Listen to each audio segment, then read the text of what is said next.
በኢትዮጵያ ያለው አሁን ፓርላመንታሪ ሲስተም ቀርቶ ወደ ፕሬዚደንሻል ሲስተም ብንመጣ ፕሬዚደንታዊ ሲስተም ብንከተል ባለኝ ነገር ሁሉ አስይዛለሁ ቴዲ አፍሮ ያሸንፋል አለ እና ወዲያው የገባኝ ነገር ጋዜጠኛው በዛ ነጥብ ላይ በጣም ይሳርኳል። ኢትዮጵያን አያውቃትም።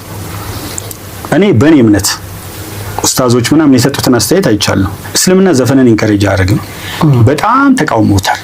ስለዚህ እንደው ከኢትዮጵያ ሕዝብ ወደ 50% የሚሆነው አንዳንድ ጥናቶች እንደሚያሳዩት ሙስሊም እና ሳንሰው 50% ሙስሊም ውስጥ 1% አይመርጠው። ሁለተኛ ፕሮቴስታንቶች ዘፈን አይወዱም። መጀመሪያ እንደው ለከፋፍለው ብዬ ነው አይመርጡት 99%።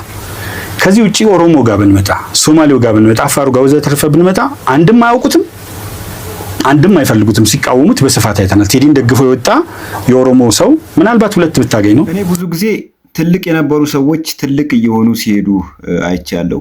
በዚህ ደረጃ ግን የሆነ ሰዓት ጥሩ ላይ የነበሩ ተለቅ ያሉ ሰዎች እያነሱ መጥተው ተራ ሰው ሲሆኑ ማየት በጣም ነው የሚያሳዝነው። አሁን ስለተናገርከው ነገር ዲቴል ገብቼ አልሰልስጥህም። ኦሮሞ፣ ሶማሌ፣ አፋር ቴዲን አያውቁትም። አንተን እንኳን አውቀን የለ እንዴ?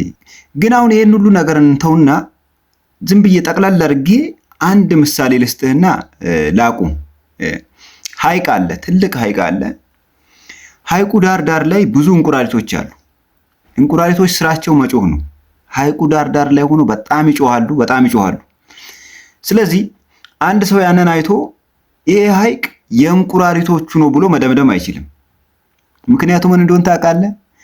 ውስጡ ላይ ለክብራቸው ሲሉ ዝም ያሉ ብዙ አሳዎች አሉ። ስለዚህ እዚህም እዛም ሐይቁ ዳር ላይ ተቀምጠው የሚያንቋርሩት እንቁራሪቶች የሐይቁ ባለቤቶች ናቸው ብሎ መደምደም አይቻልም። ለክብራቸው ሲሉ ዝም ያሉ ብዙ አሳዎች ሐይቅ ውስጥ አሉ። ስለዚህ ቴዲ አፍሮን አሁን በብሔርም በሃይማኖትም እዚህም እዛም የሚተቹና ስለሱ ኔጋቲቭ ነገር የሚያወሩ ሰዎች አንተንም ጨምሮ እኔ ማያችሁ እንደምን እንደሆነ ታውቃለህ? ሐይቁ ዳር ተቀምጠው እንደሚያንቋርሩት እንቁራሪቶች ናቸው። እኔ ብቻ አይደለም እንደዚህ ማያችሁ። ባይዘዌ ሁሉም የቴዲ አፍሮ አድናቂና ደጋፊ እናንተን እንደ እንቁራሪት ነው እየተመለከተ ያለው። ስለዚህ እባካችሁ እንቁራሪቶች ዝም በሉ።